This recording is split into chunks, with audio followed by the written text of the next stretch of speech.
Hello et bienvenue dans une nouvelle vidéo. Aujourd'hui, on va parler du meilleur et du pire de chez Catrice.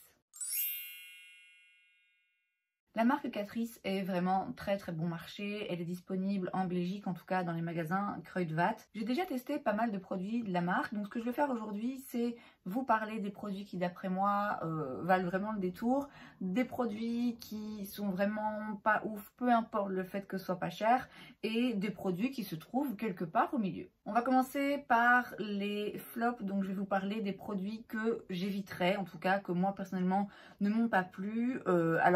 Encore une fois, hein, c'est vraiment des prix très abordables, donc ça me dérange moins quand j'achète un produit chez Catrice pour le tester et que je me dis en fait non, ça marche pas, c'est nul, ça me plaît pas.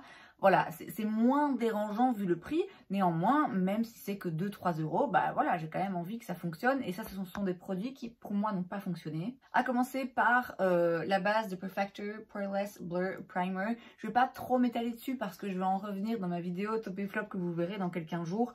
Mais elle ne me plaît pas du tout. Elle pile en dessous des fonds de teint. Alors, il y a certains fonds de teint en dessous desquels elle marche mieux que d'autres.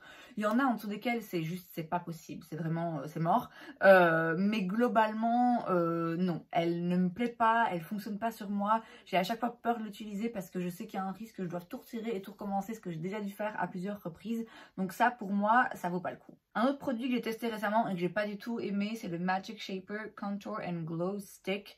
Moi ici j'ai pris la teinte médium, donc vous avez un stick avec d'un côté un bronzer et de l'autre un highlighter.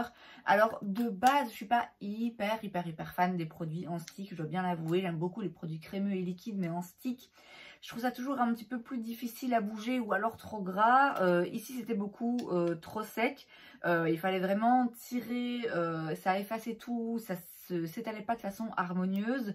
Et si j'utilisais un pinceau, pareil, le produit se prélevait pas assez bien. Donc vraiment ça c'était un flop, aussi bien le bronzer que l'highlighter. Ça m'a pas plu. Celui-ci il me semble que c'était quand même 7 euros. Alors bon, vous allez me dire vous avez deux produits en un. Je reconnais hein, le côté très pratique.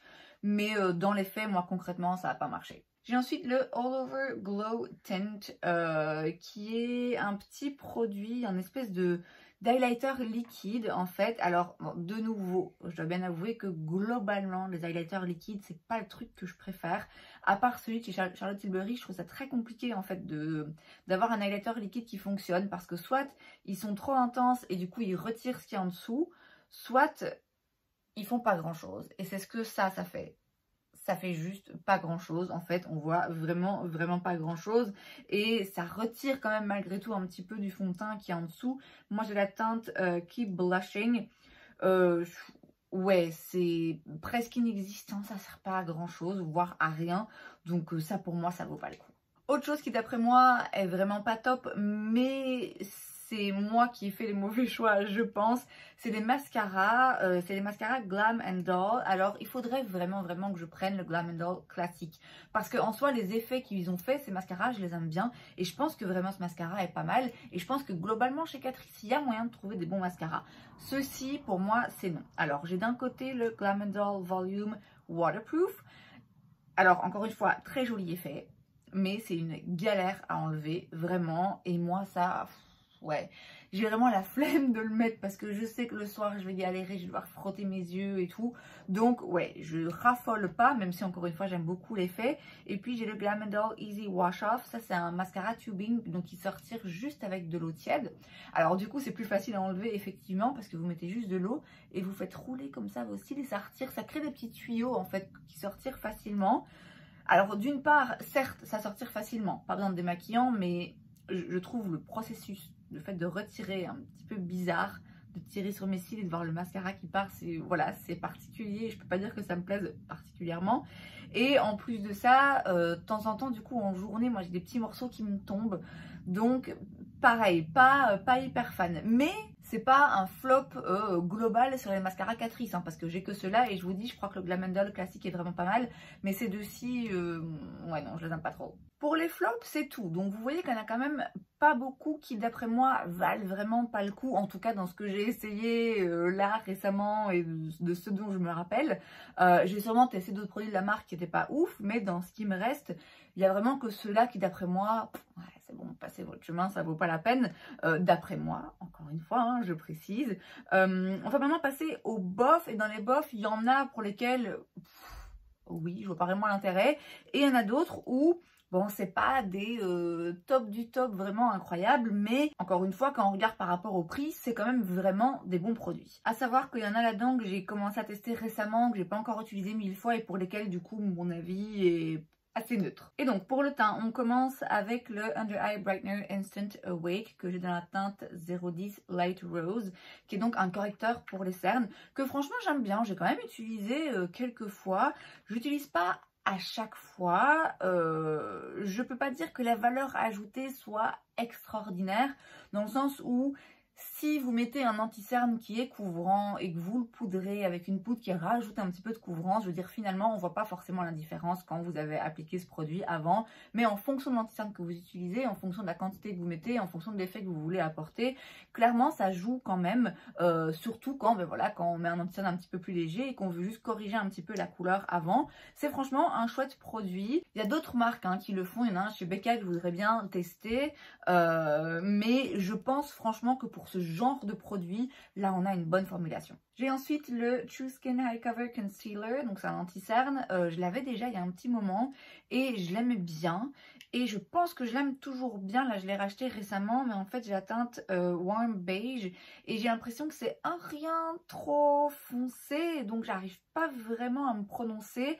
Je pense pas que ça fasse partie de mes top. Cela étant dit, si vous voulez un anti-cerne qui soit vraiment correct à un prix bon marché, je pense qu'on ne se trompe pas ici parce qu'il apporte quand même de la couvrance sans être trop asséchant. Il est censé être hydratant, mais il n'est pas non plus, c'est pas non plus un truc vraiment émollient qui bouge partout. Donc globalement, c'est un bon anti-cerne. C'est juste que je me suis un petit peu gourée de couleurs. J'ai ensuite la All Matte Plus Shine Control Powder dans la teinte Banana Bright, qui est donc une poudre pour fixer le teint. Alors j'ai déjà utilisé pour fixer l'anti-cerne, ça fait pas assez d'après moi. Elle est pas, alors elle a l'air comme ça, mais elle est pas forcément hyper éclaircissante. Elle est assez bien translucide. À savoir que j'ai une peau claire, donc sur les peaux foncées, je sais pas si ça marcherait ou pas. Elle a un aspect très légèrement satiné. C'est pas non plus une poudre de finition type Hourglass qui apporte vraiment une luminosité, mais disons que c'est pas une poudre mate asséchante et qui rajoute beaucoup de matière. Je trouve que elle fait bien ce qu'elle est censée faire, elle matifie. C'est pas ma poudre préférée, mais encore une fois pour le prix, franchement c'est pas mal. J'ai ensuite le bronzer Holiday Skin Luminous Bronzer que j'ai dans la teinte 020 Off to the Island, qui est peut-être un rien foncé pour moi, mais franchement il s'estompe bien, il se travaille bien, il sent très bon. Alors au début quand je l'ai vu, il est censé être un peu lumineux, je me suis dit pas du tout lumineux, mais en fait quand on travaille, quand on fond dans le teint, c'est vrai qu'il révèle un fini très légèrement satiné. Encore une fois, c'est pas lumineux avec des nacres, avec des paillettes ou quoi, c'est juste très légèrement satiné et c'est vrai que ça permet d'apporter un petit peu plus de dimension au maquillage et de pas avoir un truc mat qui tombe un petit peu à plat. Donc franchement, encore une fois, vraiment pas mal. Je peux pas dire que ce soit mon bronzer favori, mais encore une fois, là c'est peut-être un petit peu foncé pour moi, mais par rapport au prix et au fini que je trouve vraiment intéressant parce que je trouve ça compliqué d'avoir parfois des finis qui soient autre chose que juste mat sans être trop lumineux. Et ça, franchement, pour un produit drugstore, arriver à ce genre de fini juste satiné, très joli, très flatteur, c'est franchement bien joué. Et ensuite, j'ai les blushs, les Air Blush Matte. J'ai deux teintes. J'ai la Berry Breeze et la Peach Heaven. C'est des très jolis blushs. Encore une fois, c'est rien pour moi qui sort de l'ordinaire dans le sens où c'est pas un fini particulier, c'est pas des couleurs particulières, c'est pas, oh mon dieu, une formulation absolument incroyable, mais c'est des bons blushs. C'est vraiment des bons blushs qui sont solides, avec lesquels on se trompe pas. Et encore une fois, ça coûte une poignée d'euros. J'ai une petite préférence pour le Peach Heaven que je trouve vraiment très joli. C'est un blush pêche, comme l'indique son nom. Ils sont pigmentés. Mais malgré tout, il s'estompe bien. C'est pas non plus un blush où vous allez vous retrouver avec des joues hyper intenses, mais ils sont pigmentés. C'est pas le blush où il faut retaper son pinceau dedans 10 fois pour voir quelque chose, donc il faut quand même avoir la main légère, mais ils se travaillent très bien, ils se fondent très bien, et je vous dis, c'est vraiment des infaillibles. Jamais je vais utiliser un seul blush et me dire merde, je me suis loupée, j'ai un petit peu exagéré ou quoi. il se travaille très bien, les teintes sont bien faites, donc franchement ça, vraiment, vraiment un bon produit. En produit pour les yeux, j'ai le Kohl Kajal dans la teinte Check Chic Black. Oui, voilà, c'est un crayon noir, je peux pas dire que ce soit celui qui marque le plus, il est un petit peu sec, bon voilà, après, je crois qu'il coûte moins de 2 €. Donc s'il vous faut un crayon noir, voilà, vous n'allez pas perdre beaucoup d'argent, mais oui, c'est rien de particulier à mes yeux. Toujours pour les yeux, j'ai le It's Easy Black Liner que j'ai dans la teinte Blackest Black. C'est donc un eyeliner liquide avec un embout feutre. Il est pas mal. Alors, je suis pas d'accord avec le Blackest Black parce qu'il est pas, c'est pas un noir hyper intense. Mais c'est d'après moi ce qui fait son atout, surtout si vous débutez et surtout si le trade liner c'est un truc qui vous stresse un petit peu. Parce que du coup, c'est plus difficile de se louper, je trouve, avec ce genre de produit par rapport à d'autres qui sont beaucoup plus intenses, qui dépensent tout de suite plus de produits en fait, où on peut vite déborder, on peut vite en avoir partout. Là, il marque pas hyper fort du premier coup. C'est pas un produit qui, voilà, où tout de suite il y a un trait noir très intense. Ça se construit, mais justement ça permet de se louper un petit peu plus si on n'est pas à l'aise.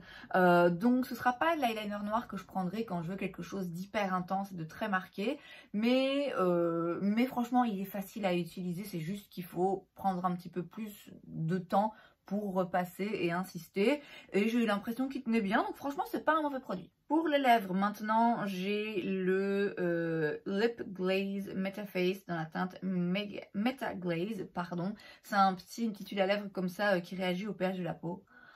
Voilà, alors c'est agréable en soi à utiliser parce que c'est une petite spatule comme ça en silicone et c'est très liquide, ouais, c'est pas du tout collant. Vous allez me dire c'est une huile, hein, donc c'est pas censé être collant, mais c'est vrai que c'est assez agréable, ça sent un petit peu la pastèque, c'est agréable à porter. Après c'est vrai que ce genre de produit qui réagit au pH de la peau, c'est pas toujours mes favoris, je trouve, dans l'effet qu'il donne. C'est un produit en édition limitée, mais franchement si vous pouvez pas l'avoir, voilà, vous ratez pas grand chose. C'est agréable, hein, c'est vraiment agréable, mais ouais, je peux pas dire non plus que ce soit un produit qui m'est marqué où je me dise waouh, c'est absolument dingue. La Tinted Lip Oil Gloss and Glow, par contre, dans la teinte Glow for the Show. Alors, pareil, c'est une huile à lèvres parmi beaucoup d'autres. J'ai du mal à voir en quoi, waouh, celle-là est particulière, mais je dois avouer qu'elle est vraiment pas mal. Et encore une fois, quand on compare au prix de certaines autres huiles à lèvres qui coûtent des fortunes, franchement, elle est vraiment très, très, très bien. Elle est pas collante, alors elle est teintée. C'est transparent, hein. C'est très très légèrement, on devine une toute petite touche un petit peu orangée, mais c'est vraiment très très très léger. Je la trouve très agréable à porter. Elle sent bon, elle a une petite odeur fruitée, mais qui est pas non plus trop intense comparée à celle-ci qui sent la pastèque, mais où quand même on sent, et puis c'est la pastèque un petit peu chimique. Là c'est légèrement fruité, mais on le sent pas trop non plus. Donc franchement, si vous cherchez une huile à lèvres, vous pouvez clairement y aller, et par exemple je préfère celle-ci à celle de chez NYX qui coûte à mon avis 2-3 fois plus cher. J'ai ensuite un rouge à lèvres, c'est le Full Satin Nude Lipstick dans la teinte 030 Full of Attitude, qui est franchement pas mal. Alors pareil, je ne l'ai pas testé 1000 fois, donc c'est compliqué pour moi de vous dire vraiment un avis très précis, si ce n'est que c'est un joli rouge à lèvres, c'est une jolie teinte, c'est un joli fini. Il parle d'un fini satiné, c'est quand même plus mat que satiné. Pour autant c'est pas hyper désagréable, mais voilà, c'est un peu plus mat que satiné d'après moi, ça assèche un petit peu plus qu'un rouge à lèvres satiné un petit peu plus hydratant. Pareil, hein, c'est un joli nude. Est-ce que c'est un nude différent d'un autre qui sort de l'ordinaire? Non, mais c'est un bon nude à un prix correct. Et enfin j'ai le Plump It Up Lip Booster dans la teinte, il n'y a pas de teinte je crois, ah si, No Fake Love. Alors je crois que je l'ai utilisé qu'une seule fois. Il était joli, je peux pas vraiment me prononcer plus, c'est quasiment transparent, hein, c'est juste un tout petit peu éclaircissant, donc ça peut être pratique pour mettre vraiment au centre des lèvres, mais c'est pas hyper pigmenté non plus. C'est en effet légèrement mentholé. Est-ce que j'ai remarqué que vraiment ça faisait gonfler un peu mes lèvres? Non, j'ai pas l'impression. Bon, c'est un joli gloss, mais là pour le coup c'est plus un gloss, donc c'est un petit peu plus collant. Je peux pas dire grand chose de plus pour le moment. On passe maintenant au top du top, donc vraiment aux produits dans la marque qui d'après moi valent vraiment le coup. Le coup COUP et le coup COUT. À commencer donc par la catégorie teint, j'ai tout d'abord le Soft Glam Filter Fluid dans la teinte 010 Fairlight qui est un dupe de chez Charlotte Tilbury, qui est un dupe. Voilà, vraiment pour le coup, c'est vraiment un très très bon dupe du Hollywood Filter, il me semble, du produit. C'est le même genre de packaging, hein, clairement. Elf en a fait un équivalent aussi, pas mal de marques en sortent des équivalents.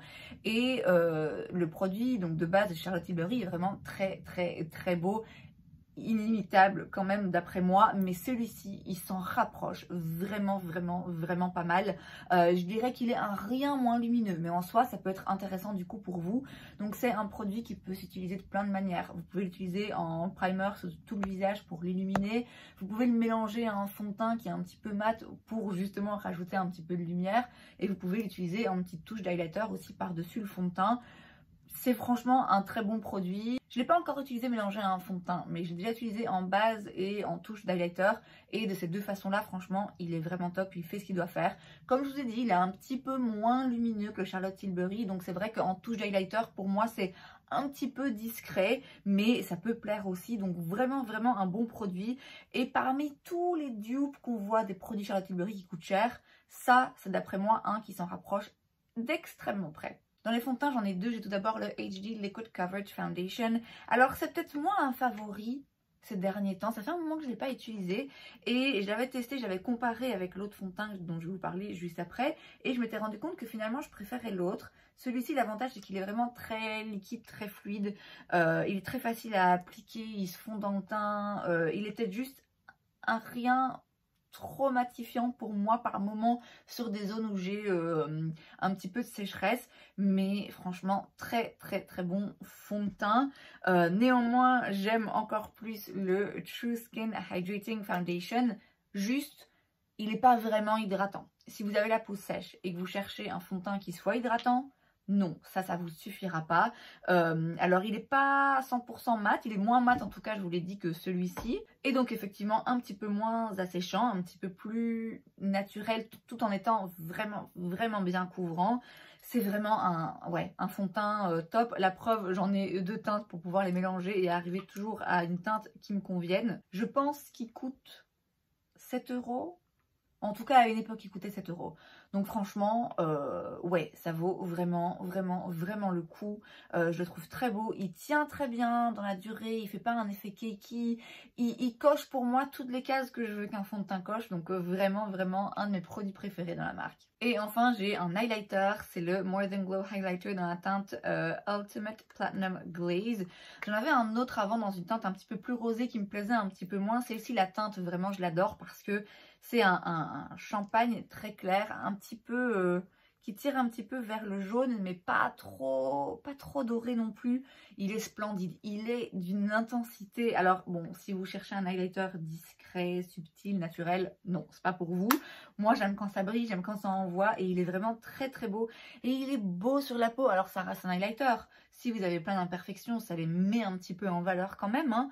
Mais franchement, par rapport à d'autres, je trouve pas que ce soit si catastrophique, même pas du tout. Je trouve qu'il est vraiment très, très, très, très beau sur la peau, très brillant, réflectif, absolument splendide. Pour les sourcils, je me rends compte que j'ai oublié de vous parler d'un produit bof, c'est le 3D Brow Two Tone Pomade Waterproof. C'est donc une petite pommade comme ça, une petite cire à sourcils avec deux couleurs à l'intérieur, comme la Dip Brow de chez Anastasia Beverly Hills. Ça, c'est un bof. Franchement, voilà, c'est pas mal. C'est pas aussi bien, je trouve, que celle de chez ABH que j'aimais beaucoup. Mais elle est un petit peu plus légère et donc je trouve ça peut-être un petit peu plus facile à utiliser sans risquer de faire des sourcils trop intenses. J'aime bien, j'ai bien aimé l'utiliser. C'est juste que c'est pas le genre de produit sourcils vers lequel moi je vais me diriger. J'avais déjà essayé d'autres produits sourcils chez Catrice, mais je m'en rappelle pas. Donc en produit coloré pour les sourcils, c'est le seul qui me reste. Et ouais, il est bof. Par contre, désolée pour ce petit oubli, on revient au top. Et au top en sourcils, j'ai la Super Glue Brow Styling Gel. Alors la mienne est un petit peu crade parce que bah forcément je la mets sur mes sourcils colorés puis je remets le goupillon sans nettoyer. Donc bah oui, ça fait une espèce de coloration comme ça, pas très appétissante. Mais ce produit est absolument incroyable. Franchement, j'étais tellement sceptique parce que j'avais déjà testé un mascara à sourcils comme ça de chez Essence qui faisait que dalle. Et je m'étais dit, ouais, au drugstore, je vais pas trouver un gel à sourcils qui tient. Ah bah si. Franchement, il tient sans pour autant avoir l'impression d'avoir des sourcils cartonnés. Il tient sur toute la journée, encore une fois, sans faire des, vous savez, des petites taches blanches ou quoi, des résidus. Il est absolument incroyable et encore une fois, il coûte pas grand chose. Donc ça, franchement, vous pouvez y aller les yeux fermés, il est top. On passe aux yeux et j'ai ces petites palettes. Alors, j'ai testé des palettes avant chez Catrice. Ouais, qui étaient vraiment pas ouf. Celles-ci, pour le coup, elles sont trop bien. Alors celle-là, elle est plus récente, je l'ai encore testée qu'une fois, il me semble. J'en ai une autre rosée que j'ai pas encore testée. Ces deux-ci, j'ai eu plus l'occasion de jouer avec et elles sont top. Elles sont vraiment juste top. Alors bon, on n'est pas sur une harmonie de couleurs complètement décadente. Mais en fait, ça fait le taf. Les fards mat ici sont très légèrement satinés. Alors, ils sont pas brillants. Ils sont pas, il n'y a pas de nacre. C'est pas, ça attire pas forcément la lumière, mais dans leur texture et leur formulation, oui, ils sont un peu satinés. Ils sont très doux. Ils sont pigmentés, ils se voient, mais pour autant, ils s'estompent très bien. Vraiment des très beaux fards mat. Et les fards lumineux, bah pareil, on est sur des très beaux lumineux. Pareil, pas des fards métalliques hyper épais, hyper chunky, mais des lumineux juste splendides. Vraiment, ces petites palettes, elles coûtent pas grand chose. Elles sont très bien. Les formulations sont incroyables. C'est très fin en fait. Je trouve ça vraiment très fin et soyeux. Et pour un produit de drugstore, ça m'a vraiment complètement bluffé. Et on termine avec les lèvres. J'ai tout d'abord le Liquid Lip Balm Marblicious dans la teinte Don't Slurp So Loud que j'ai mis dans mes tops, il me semble, récemment et qui est vraiment un gloss que j'aime beaucoup, que je trouve très joli. Alors en fait, c'est pas un gloss. Je me corrige, c'est un baume à lèvres liquide et c'est vraiment ça du coup, il n'est pas du tout collant, il est un petit peu plus, il tient un petit peu plus quand même qu'une huile à lèvres, il est un petit peu plus coloré, ça a un effet marbre comme ça où je trouve que le packaging est aussi très joli, ça fait penser au gloss qui suivait ce même genre de packaging chez Givenchy. Il y a des toutes fines paillettes dedans, je sais pas si vous les verrez, c'est vraiment un très beau produit. Alors bon, en soi, est-ce que c'est un produit lèvres absolument incroyable qui est mieux que tous les autres? Non, mais je trouve que c'est un produit intéressant. Franchement, je le trouve vraiment très agréable à porter, très joli. Il tient bien, il nourrit les lèvres, il les colore juste ce qu'il faut. Donc franchement, oui, ça reste vraiment un top pour moi dans la marque. Et je termine avec ce qui est mon produit préféré dans la marque, celui dont je ne me séparerai jamais, celui que je rachèterai encore et encore, celui dont je vous parle, je sais pas, 3 fois par mois au moins. Il s'agit des liners pour les lèvres, c'est le Plumping Lip Liner. Vous voyez, j'en ai quand même quelques teintes. Mon préféré, celui que j'ai racheté 4 fois maintenant je pense, c'est le 40 Starring Roll, qui est un nude vraiment parfait pour moi, il n'y a rien d'autre à dire, absolument splendide. Alors non seulement la couleur est juste parfaite, mais en plus de ça, la formulation de ces crayons à lèvres, en fait ils sont crémeux, ils glissent tout seuls, ils sont bien pigmentés. C'est pas un crayon où il faut repasser, vous voyez, et pour autant ils tiennent, parce que parfois on a des crayons qui sont crémeux, qui glissent bien, mais du coup vous en foutez partout et ils tiennent pas à la durée. Ça vraiment, ils tiennent, ils sont juste incroyables. Je comprends pas pourquoi, j'entends personne en parler, parce que pour moi c'est... Franchement, c'est mes crayons à lèvres préférés. Et j'ai quand même un crayon à lèvres de Charlotte Tilbury que je porte d'ailleurs aujourd'hui, que je trouve très bien aussi, hein, que j'adore. Mais je préfère ceux-ci, ils sont absolument incroyables. Et alors j'ai un nouveau favori là que j'ai découvert récemment, c'est la teinte 69 Manhattan qui est un petit peu plus brun et que j'aime beaucoup. ouais, encore une fois, hein, aussi bien les teintes que les formulations de ces liners, vraiment, je vous dis, c'est mes liners préférés et ils ont vraiment pas intérêt à les arrêter un jour, sinon je proteste. Donc en résumé, vous l'avez vu, il y a quand même plus de top que de flop, je trouve, dans la marque. Il y a des produits qui parfois sont un petit peu gadgets, il y a des produits qui parfois marchent pas très bien, sont pas très bien formulés, mais globalement, je pense quand même qu'ils ont des bonnes formulations, qui sont bien travaillées. Non seulement par rapport au prix dérisoire qu'on paye, on s'y retrouve, mais je trouve que ça fait même parfois, ça entre même en compétition avec des produits qui coûtent 10 fois plus cher. Donc Catrice, pour moi, c'est pas uniquement une marque où je me dis ah ben voilà, c'est bon marché et pour le prix que je paye, voilà, c'est correct. Non, je trouve que certains produits surpassent les produits high-end qui coûtent beaucoup plus cher. Franchement, le liner, hein, même si je devais mettre 10 balles en plus, je les mettrais. Donc vraiment, vraiment, c'est pas juste des produits bons pour le prix, c'est globalement des bons produits, certains moins bons que d'autres, certains qui tombent un petit peu à plat, certains qui sont pas dingues, mais où on se dit, voilà, on est quand même sur un produit correct, à un prix correct, et certains, vous l'avez vu, qui font partie de mes favoris de tous les temps. Et c'est donc tout pour cette vidéo, j'espère que ça vous a plu. Si c'est le cas, n'hésitez pas à laisser un like, vous pouvez aussi vous abonner à ma chaîne, parce que c'est gratuit, donc pourquoi pas. Et moi, je vous vois la prochaine fois. Bye!